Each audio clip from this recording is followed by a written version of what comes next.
Emmanuelle Béard a décidé de dire stop à l'exclusion énergétique.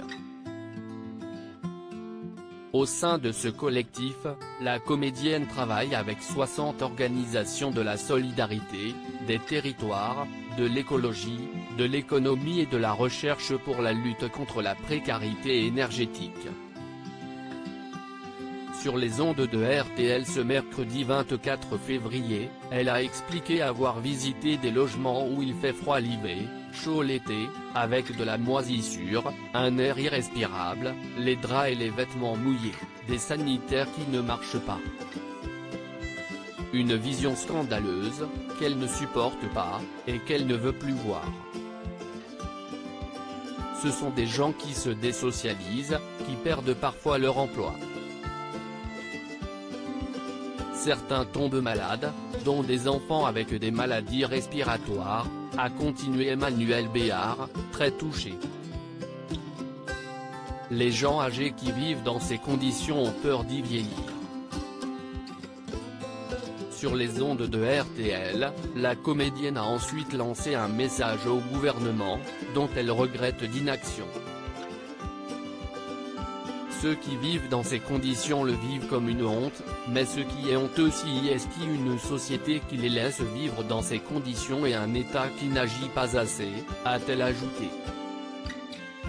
Ambassadrice du collectif Stop à l'exclusion énergétique, Emmanuelle Béard a expliqué son engagement ce mercredi 23 février. Son but ?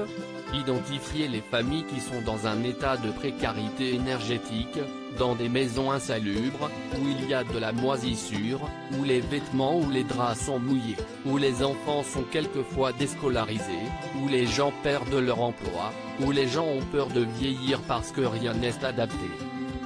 Et surtout, aider ces familles invisibles parce qu'elles n'osent pas, parce qu'elles ont honte. Emmanuelle Béard, une porte-parole engagée l'idée d'identifier ces familles, ces 6 millions de foyers, ces 12 millions de personnes et de leur dire que des solutions sont possibles, que l'on peut être éligible, monter un dossier, ajoutait Emmanuelle Béard.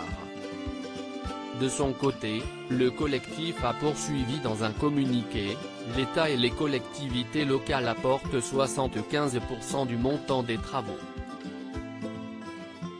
Les acteurs de la solidarité et de la protection sociale 20% supplémentaires. S'ils ont décidé de lancer un appel aux dons pour ces familles, c'est parce qu'elles vivent avec moins de 10 € par jour et n'ont donc pas les moyens de payer le reste à charge. La comédienne, profondément touchée par la détresse de ceux qui vivent dans la souffrance, a voulu devenir la porte-parole du collectif. Il manque peu, souvent quelques milliers d'euros par famille, expliquait-elle, malgré l'extraordinaire engagement des pouvoirs publics, des associations et aussi des artisans.